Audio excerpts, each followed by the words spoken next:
पहले प्रथम जानते हो मेरा चैनल है and this is our lesson number 3 और ये लेसन नंबर 3 है हमारा साइकोलॉजी का chapter number 1 variation in psychological attributes and उसकी आज हम दो टॉपिक्स करेंगे बहुत जल्दी। एक है असेसमेंट मेथड्स और दूसरा है introduction to psychology. Now assessment methods जो है वो थोड़ा सा छोटा सा टॉपिक है यार, इस पे आपको ये बात समझनी पड़ेगी असेसमेंट मेथड्स कुछ खास नहीं है, कुछ खास नहीं है ये, इसके अंदर से कुछ बहुत ज्यादा बड़े क्वेश्चन नहीं बनते। जहां से क्वेश्चन बनते हैं वो होता है सेल्फ रिपोर्ट। यार सेल्फ रिपोर्ट मैं यहां लिख देता हूं, सेल्फ रिपोर्ट ऐसा होता है टॉपिक जिसके अंदर से बनते हैं आपके क्वेश्चंस, बाकी कहीं से क्वेश्चंस नहीं बनते इतने ज्यादा, लेकिन हम तब भी एक बार ओवरव्यू कर लेंगे। लेकिन दिस इंट्रोडक्शन टू इंटेलिजेंस आज हम करेंगे और अगले हम उसमें करेंगे थ्योरीज ऑफ इंटेलिजेंस। नाउ सबसे पहले मैं बता दूं हम पढ़ते कैसे, एनसीईआरटी साथ लेके बैठने मेरे भाई, एनसीईआरटी के अलावा कोई किताब नहीं है और जो मैं पॉइंट्स बताऊंगा उन्हें लिखते जाना है और इस वीडियो को शेयर जरूर कर देना है अपने बाकी के साइकोलॉजी के दोस्तों के साथ। नाउ आपने पहले के दो लेसन में बात करी है, लेक्चर्स में बात करी है कि असेसमेंट क्या होती है, ठीक है जी, और आपके पास डोमेन्स ऑफ साइकोलॉजिकल एट्रीब्यूट्स की हमने बात करी थी जिसमें हम क्या क्या असेस कर सकते हैं, हम पर्सनालिटी कर सकते हैं, हम इंटरेस्ट कर सकते हैं, हम एप्टीट्यूड कर सकते हैं, हम वैल्यूज क्या होती हैं और व्हाट इज इंटेलिजेंस, ये सब हमने जाना था। नाउ असेसमेंट मेथड्स क्या तरीके होते हैं जिससे हम असेस करते हैं, और असेसमेंट क्या होता है भाई कि मैंने आपको बहुत क्रूड भाषा में बताया था कि हम किसी चीज को जज कर रहे हैं by using a technique which is scientific और उसमें क्या क्या हो, ऑर्गेनाइज्ड हो, वो स्टैंडर्डाइज्ड हो, समझ रहे हो, ये सारी बातें हैं। आपको लेसन नंबर 1 देखना पड़ेगा उसको पूरा देखने के लिए। नाउ असेसमेंट मेथड्स में हम सिंपली चलेंगे, बहुत जल्दी जल्दी कवर करेंगे। साइकोलॉजिकल टेस्ट, साइकोलॉजिकल टेस्ट क्या होते हैं यार, आप इस साल करोगे ऐसे, आपके पास एक तरीके से एक इसको आप डिवाइस कह लो, टू बी ऑनेस्ट। आप साइकोलॉजिकल उसको टेस्ट को डिफाइन कैसे करोगे, एनसीईआरटी खोलो अपनी और एनसीईआरटी में आपको दिखेगा पेज नंबर 4 पे आखिरी पैराग्राफ में जो पहली लाइन है, इटैलिक्स की लाइन इज द डेफिनेशन, आपको उनमें से पॉइंट्स छाटने। क्या है, it is an objective and standardised measure of an individuals mental और behaviour characteristic. Very important, it is a measure, ठीक है जी, जो कि दो प्रकार का है और वो दो प्रकार कौन से हैं, it is standardised, right, it is standardised and it is objective. Standardise बोले तो इसका एक set of rules and set of norms है जिसके ऊपर ये चलता है, ठीक है जी। और ऑब्जेक्टिव का मतलब ये है कि अगर एक बंदा इस टेस्ट को यूज करता है और दूसरा बंदा टेस्ट को यूज करता है ऑन द सेम पर्सन, ठीक है जी, तो दोनों का रिजल्ट जो है वो रिजल्ट दोनों का सेम आएगा, राइट। जैसे एमसीक्यू क्वेश्चन में एक ही आंसर सही होता है, ऐसे उसे कहते हैं ऑब्जेक्टिव क्वेश्चन, राइट। तो अगर आपको स्टैंडर्डाइजेशन और ऑब्जेक्टिव के बारे में ज्यादा जानना है तो लेसन नंबर 1 में हमने बहुत अच्छे से डिटेल में समझाया हुआ है। नाउ सिंपल सी बात है, क्या आपको शब्द याद करने हैं एज यूजुअल, मेजर किस चीज का, कैसा मेजर है, स्टैंडर्डाइज मेजर है, ठीक है जी, और ऑर्गेनाइज मेजर है, ऑर्गेनाइज, ठीक है जी, ऑफ अ पर्सन्स कैरेक्टरिस्टिक्स, ठीक है जी, एंड बिहेवियरल पैटर्न। और ऐसे ऐसे कैरेक्टर नहीं, कॉग्निटिव कैरेक्टरिस्टिक्स या कहो cognitive traits and behavioural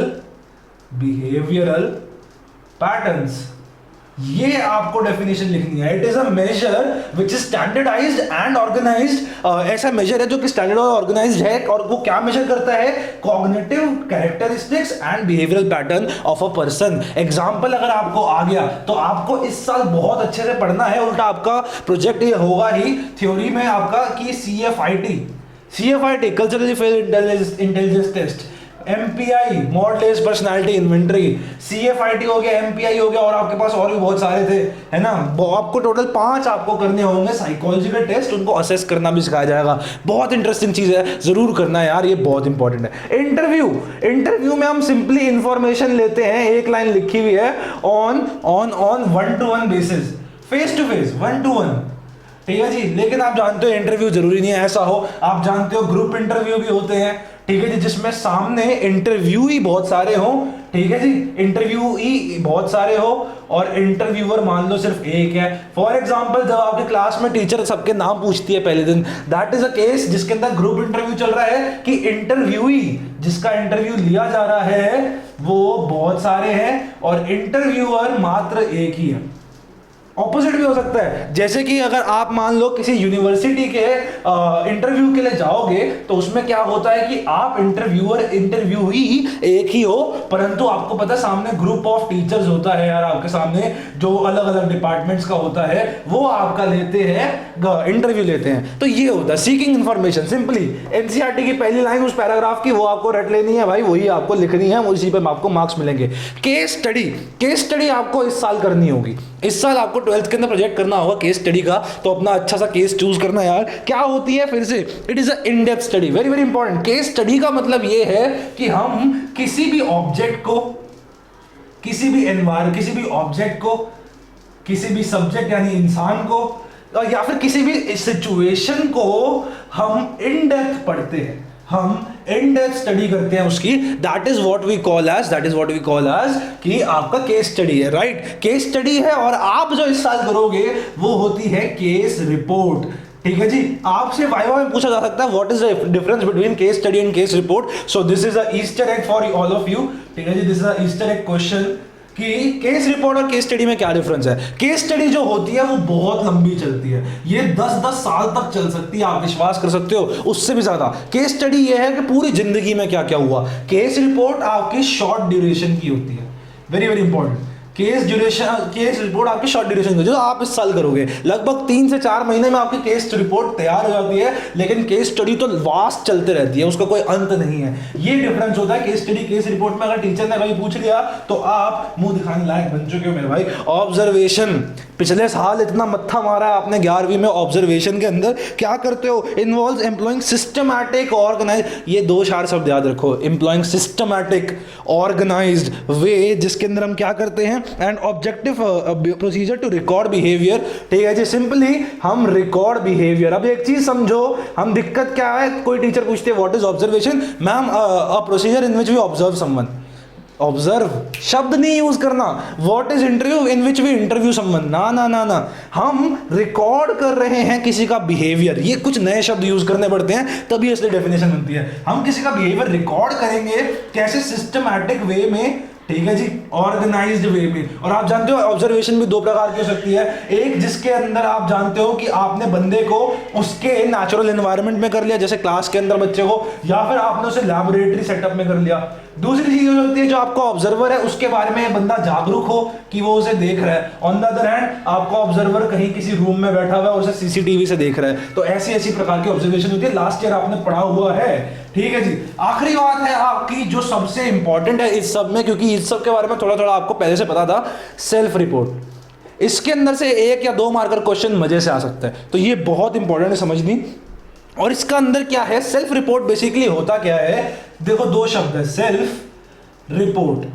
self मतलब खुद, ठीक है जी, ऑब्वियसली खुद ही दोगे, और रिपोर्ट करना, अपनी खुद की बातें में बताना। और इसके अंदर ये बात है कि आपको स्वयं को एक रिपोर्ट तैयार करनी होती है अपने बारे में, परंतु that is all about the factual data. Very very important, this line, this शब्द should be highlighted in your NCERT की that is for factual information. Information कह लो यार, ये लो, फैक्चुअल इंफॉर्मेशन को हम लेते हैं किसी से, राइट, किसी को भी अपने बारे में फैक्चुअल इंफॉर्मेशन देने को कहते हैं, that is what we know as self report. Very very important. और इसके साथ हमने ये 5 असेसमेंट मेथड कर लिए। कौन से हैं, psychological test, standardised and objective method, इसकी जिससे हम किसी भी बंदे का मेजर करते हैं, साइकोलॉजिकल कॉग्निटिव एट्रीब्यूट्स और बिहेवियर को, interview, seeking information on 1-to-1 basis, case study, आपने जाना था किसी भी चीज को इन डेप्थ स्टडी करना, किसी एनवायरनमेंट को कर सकते हो आप, किसी ऑब्जेक्ट को या किसी पर्सन को कर सकते हो, उसकी लाइफ के बारे में। ऑब्जर्वेशन कि आप सिस्टमैटिक और ऑर्गेनाइज्ड वेज यूज कर रहे हो ऑब्जर्व रिकॉर्ड करने के लिए किसी का behaviour in a setup, in a environment, या तो उसका खुद का एनवायरनमेंट हो नेचुरल या किसी बाहर सेटअप में। और सेल्फ रिपोर्ट ऐसा कि बंदे को अपने बारे में फैक्चुअल इंफॉर्मेशन देनी पड़ती है, प्रोवाइड करने को हम कहते हैं, that is what we call as self report. तो ठीक है जी, अब हमारा ये हो चुका है सेल्फ रिपोर्ट, हमने सारे मेथड्स कर लिए, असेसमेंट मेथड्स, और अब आएगी मेन चीज। अब हम मेन चीज की बात करेंगे, that is introduction to intelligence. अब आपको याद होगा कि हमने लेसन नंबर 2 में बात करी थी, क्या बात करी थी कि व्हाट इज इंटेलिजेंस। हमने एक डेफिनेशन दी थी कि जिसके अंदर हमने कहा था, it is the ability to understand the world. ठीक है जी, हमने कहा था it is the ability to understand the world, ठीक है जी, थिंक रैशनली, act purposefully है ना, जब and deal with the environment carefully, right. ये तीन चीजें अगर आपने देखी किसी भी बंदे के अंदर, ability to understand the world, think rationally, act purposefully is known as intelligence. मैंने आपको कहा था उस टाइम पे यार ये बहुत अजीब सी है और इस पर विवादास्पद है, क्योंकि ये डेफिनेशन किसने दी, वी डोंट नो किसने डेफिनेशन दी, और इसके पीछे पूरी हिस्ट्री है इस डेफिनेशन की। तो आओ हिस्ट्री देखेंगे, और हिस्ट्री हम कहाँ से देखेंगे, अगेन एनसीईआरटी से। लेकिन मैंने अपने ज़माने में पहले ही बना लिए थे यार नोट्स, और ये देखो पूरे 8 अपने चैप्टर सीधे नोट्स बनाए थे। तो सिंपल सी बात है, सबसे पहले हमारे आए अल्फ्रेड बीने साहब। बहुत इंपॉर्टेंट है आपको क्रोनोलॉजिकल ऑर्डर समझना कि अल्फ्रेड बिने वाज फर्स्ट, देखो देखा जाए तो ये फर्स्ट बंदा था जिसने इंटेलिजेंस की बात करी थी। Very very important, Alfred Binet साहब वाज द फर्स्ट बंदा लिख देते हैं भाई, बंदा जिसने इंटेलिजेंस की बात करी थी। तो इसका मतलब ये है कि जो ये थ्योरी देगा, अब इसको थोड़ा सा समझ के देखो, अगर ये बंदा सबसे पहले आया तो जो इसकी थ्योरी होगी वो बहुत ज्यादा सिंपल होगी ना, बहुत ज़्यादा सिंपल होगी। और इस बात को याद रखना, क्योंकि हम लेसन नंबर 4 में बताऊंगा मैं आपको कि इसकी जो थ्योरी थी सबसे पहले आई थी, सबसे इजीएस्ट थ्योरी थी। ठीक है जी, अल्फ्रेड बीने साहब ने, क्योंकि ये पहले आए थे तो इन्होंने बात भी थोड़ी जनरल सी कर दी थी, और इन्होंने सबसे पहले डेफिनेशन ऑफ इंटेलिजेंस दी, और उन्होंने कहा it is the ability to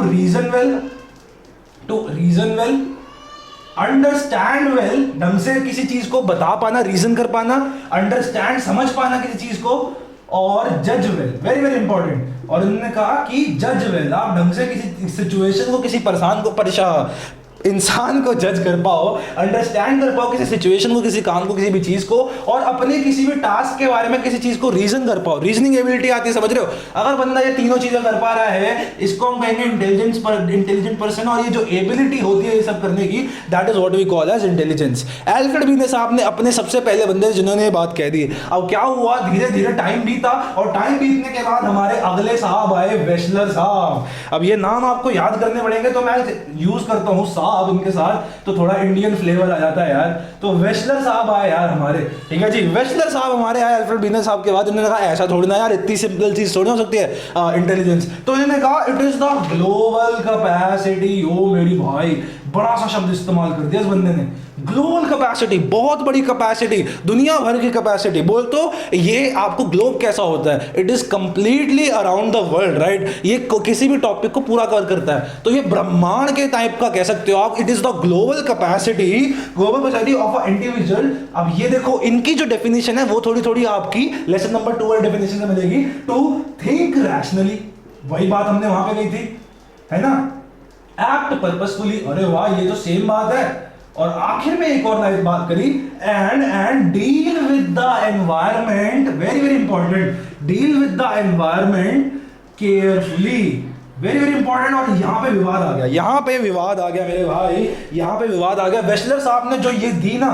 जो इन्होंने दी, ये बहुत अच्छी दे दी इंटेलिजेंस की डेफिनेशन, लगभग यही थी, सबने मान लिया, ठीक है जी। लेकिन एक बात दो बंदों को खटकी, जो की थी हार्वर्ड गार्डनर और रॉबर्ट स्टर्नबर्ग। उन्हें क्या बात खटकी, यार ये जरूरी नहीं है सिर्फ एनवायरनमेंट के साथ हम डील करें, उन्होंने कहा हम चेंज भी करेंगे। तो क्या हुआ, कुछ समय बाद दो बंदे आए जिनका बहुत बड़ा नाम है साइकोलॉजी की दुनिया में। और आप एक चीज देखोगे, इन सब ने अपनी अपनी थ्योरी दे रखी है इंटेलिजेंस की, तो आपको ये बातें रखनी है, अल्फ्रेड बीने ने, वेशलर ने। और अब दो बंदे आए कि जिनका नाम था रॉबर्ट स्टर्नबर्ग, है ना, रॉबर्ट स्टर्नबर्ग, और दूसरे थे हमारे हार्वर्ड गार्डनर साहब। वेरी वेरी इंपॉर्टेंट, आपको इन नामों को बोलने की आदत डाल लेनी चाहिए भाई, अपने टंग की मोटर मेमोरी बना लो।